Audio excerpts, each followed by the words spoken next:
உடனே கடையில இருக்கிற பாத்ரூம்ல போய் பாருங்கன்னு அதிரடியாக வந்த கால்.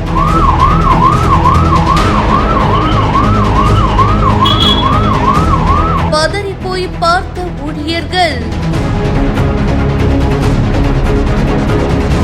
கடலூர் மாவட்டம் விருதாச்சலம் ஜங்ஷன் சாலையில ஒரு மொபைல் கடை இருக்கு. இந்த கடையில எருமானூர் கிராமத்தை சேர்ந்த தர்ஷினி அப்படின்றவங்க வேலை பண்ணிட்டு இருக்காங்க. ஒரு பக்கம் காலேஜ் படிச்சுக்கிட்டே இன்னொரு பக்கம் பார்ட் டைமா இந்த வேலை கண்டினியூ பண்றாங்க அப்படின்னு சொல்லப்படுது.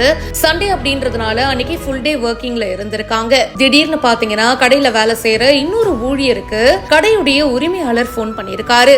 உடனடியா கழிவறைக்கு போயிட்டு செக் பண்ணுங்க, அங்க தர்ஷினி விபரீத முடிவெடுத்திருக்காங்க அப்படின்னு சொல்லியிருக்காரு. இத கேட்ட ஊழியர்கள் அதிர்ச்சி ஆயிருக்காங்க. அவங்களும் போய் செக் பண்ணி பார்த்திருக்காங்க. அவங்க பாத்ரூம்க்கு போயிட்டு யார்கிட்டயோ வீடியோ கால் பேசிக்கிட்டே விபரீத முடிவை எடுத்ததா சொல்லப்படுது. போலீசார் அதிரடியா வந்து உடலை கைப்பற்றி அதுக்கப்புறமா மருத்துவமனைக்கும் கொண்டு போயிருக்காங்க. இத பத்தி இப்ப போலீசார் விசாரணையும் பண்ணிட்டு இருக்காங்க. இந்த சம்பவம் அந்த பகுதியில பரபரப்பை ஏற்படுத்தி இருக்கு.